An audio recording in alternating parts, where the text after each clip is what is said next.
Elizabeth, the meal's ready. Thank you so much. I can't wait to dig in. And I heard you've made my favorite cheesecake today. Yes, it's all ready for you. Please help yourself. Thank you again for everything. My name is Elizabeth. I'm 30 years old and have been happily married to my husband Tom for 5 years. We get along well and enjoy each other's company, though we do it in our own unique way. One area where I'm particularly grateful is my relationship with my mother-in-law, Anna.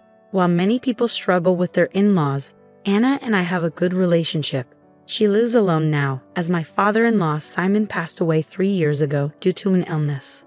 When Simon passed, Tom wanted to move in with Anna, but I felt that would put unnecessary strain on our relationship. Although I liked Anna, I knew that living together could be challenging for both of us. After discussing it with Tom, we decided it would be better to buy a house nearby instead. Tom agreed, and now we make it a point to visit Anna every weekend. She always greets us with a warm smile, and it seems to brighten her day. While our married life is generally smooth, there's one issue that concerns me: Tom's income. Both of us work full-time, but my salary is nearly double his. I work in it and recently received a promotion, which increased my salary even further. I feel that my pay is quite competitive compared to my colleagues. On the other hand, Tom works for a small company with less impressive performance, which results in a lower salary.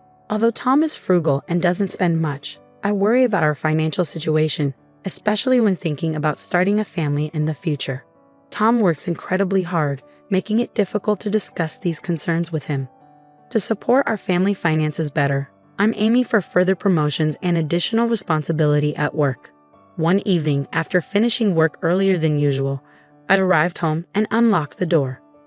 I overheard Tom talking on the phone one evening. I usually avoid eavesdropping, but something about the conversation made me feel uneasy. I tried to be discreet as I listened in. From what I could gather, Tom was saying, "Don't worry, Elizabeth doesn't know. I've checked my savings, and there's quite a bit saved up now. Things are going well with the person you introduced me to, Mom. I just need to decide when to ask her for a divorce." My heart sank. Savings? Divorce? What was Tom talking about, and who was this person he mentioned? I could only guess that the person on the other end of the line was likely Anna. What were they planning? Feeling overwhelmed, I quietly left the house and went to a nearby cafe to collect my thoughts.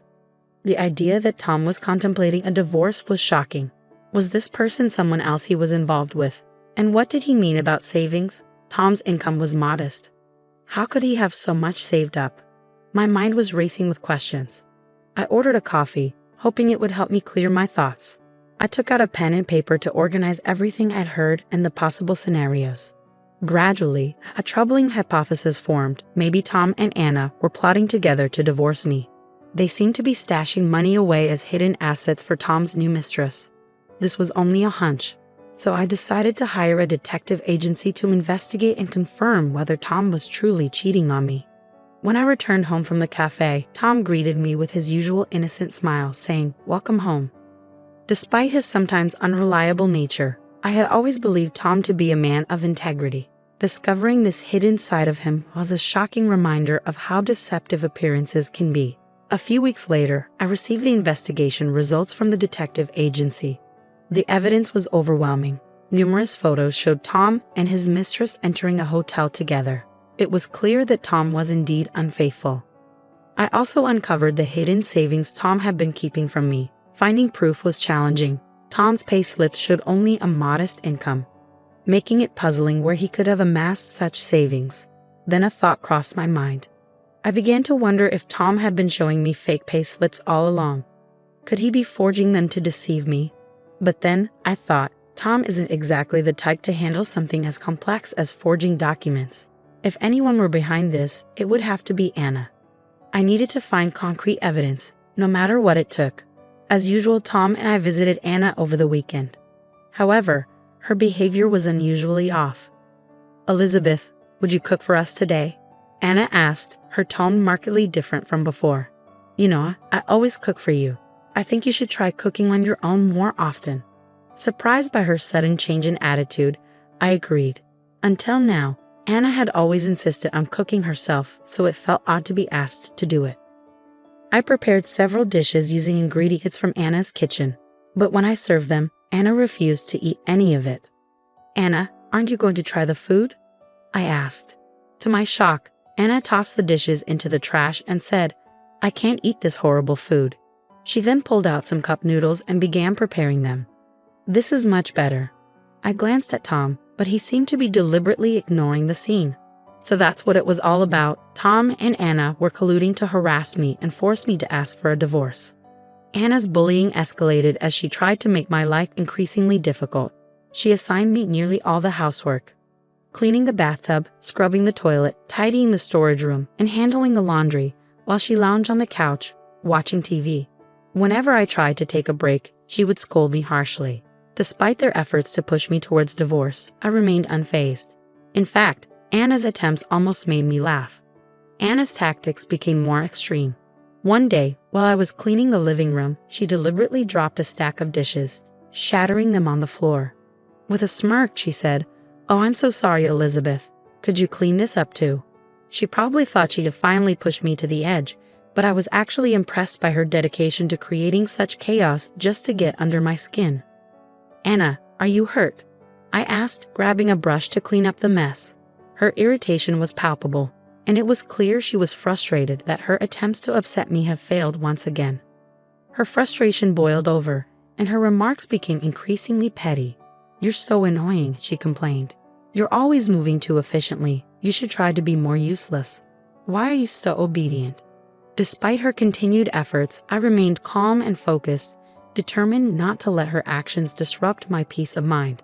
I struggled to hold back my laughter, finding the situation almost amusing. However, Anna finally crossed a line that couldn't be ignored. One evening, as I was washing the dishes after dinner at Anna's house, she approached me and said, "You're using too much water," before slapping me on the cheek. Without thinking, I retaliated by slapping her back with my soapy hand. The impact made Anna fall to the ground. Tom rushed over, shouting, "What are you doing?" I chose to ignore him and left Anna's house. When I got home, Tom confronted me, visibly furious. "Hey, what were you thinking hitting my mom?" "She was the one who hit me first," I replied, trying to stay calm. "Yeah, but you must have done something to provoke her." "No," I said firmly. "Anna just lost her temper on her own. I can't stay married to someone who's violent towards my mother." "Oh, so you want a divorce?" "Yes, that's exactly what I want." "Fine," Tom said, his tone cold. "Let's get a divorce." I said this and pulled out the divorce papers from the drawer. "What? You already have the divorce papers ready?" Tom asked, surprised. "I anticipated this was coming," I replied. "But if we're discussing a divorce, I think Anna should be here too." "What? Why?" Tom protested. "Mom has nothing to do with this. The reason for the divorce is that I hit Anna, right?" I said. "If we're going through with this, we should inform her properly." Reluctantly, Tom agreed and called Anna over. A little while later, Anna arrived, glaring at me while holding her red cheeks. Ignoring her look, I continued, "So, you really want a divorce?" "Yes, I'm fine with that," Tom said, as he filled out his portion of the paperwork. He and Anna exchanged satisfied glances. "Well, I guess that's settled then," Tom said with a grin. "Not so fast," I interjected. "We still need to discuss alimony and property division." Tom and Anna stared at me blankly. "Alimony? For what?" Tom asked, bewildered. "For this," I said, placing the photos of Tom's affair, taken with the divorce papers, on the table. Tom and Anna's faces turned ashen. "You're having an affair, aren't you?" I pressed. No, it's not like that," Tom stammered. "There's no denying it," I said firmly. "The evidence of you entering a hotel room with your mistress speaks for itself." "I'm confident I can claim alimony for this," I said, determined. "No way," Tom retorted. "And I know you've been secretly saving money," I added. Tom and Anna's eyes widened in surprise. "You really thought you could get away with forging your pay slips?" I pressed. "What are you talking about?" Tom asked, feigning ignorance. "You're not capable of such deceit on your own. Anna, you were involved in this, weren't you?" "What? I would never do such a thing," Anna stammered. "Well, if you want to be honest, that's fine," I said. But if you don't confess the truth now, I will sue you for fraud." Anna's anxiety was palpable, and she started sweating nervously. "Don't accuse people without proof," she said, trying to stay composed. "I'll get proof," I assured her. "There are many ways to obtain it. I can request proof of income through the court, and my lawyer will get access to your withholding tax slips. That will confirm everything." Tom's face grew even paler. Finally, I delivered the clincher. "If you continue to hide this, I'll sue you for all the damages.